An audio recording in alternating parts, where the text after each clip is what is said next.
இப்போ நீங்கள் இந்த திருப்பரங்குன்றத்தில் இருக்கிறான் இல்லையா முருகன், அந்த முருகன் வந்து ரொம்ப பழைய முருகன். நம்முடைய சங்க இலக்கியங்கள் இதில் எல்லாம் பேசப்படுகிற ஒரு முருகன் அவன். அதாவது அந்த முருகனுக்கு, அந்த முருகன்னா யாரு, அவனுக்கு ஏதாச்சும் இந்த மாதிரி பழி கொடுத்துருக்காங்களா, செஞ்சிருக்காங்களா அப்படின்னு ஒரு வரலாறை தேடினீங்கன்னா, ஆமா, முருகன் வந்து முப்பாட்டன்னு ஒரு வாதம் இருக்கு.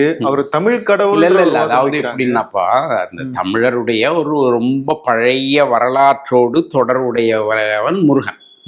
அவனுக்கு பேர் வந்து உண்மையில முருகனுங்கிறது கொஞ்சம் பின்னாடி வேலன்.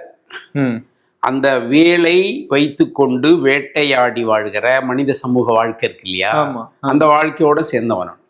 மனித சமூக வரலாற்றில் பார்த்தீங்கன்னா, ஒரு காலத்தில் கல் எடுத்து அந்த கல் எரிஞ்சு விலங்கினங்களை வேட்டையாடி சமைச்சு சாப்பிட்றது இருந்தது. அப்புறம் ஒரு நம்முடைய இப்போ அண்மையில் கண்டுபிடிச்சிருக்கிறது மாதிரி பார்த்தீங்கன்னா, ஒரு 5300 வருஷத்துக்கு முன்னாடி இரும்பு அதை எடுத்து உருக்கி அதிலிருந்து இந்த வேல் இதை செய்கிறது, இதை வச்சு வேட்டையாடி அதன் மூலமாக முருக வச்சு சாப்பிட்றதுன்னு இருக்கு.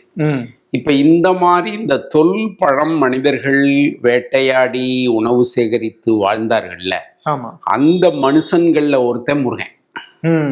வேலன் அல்லது முருகன்.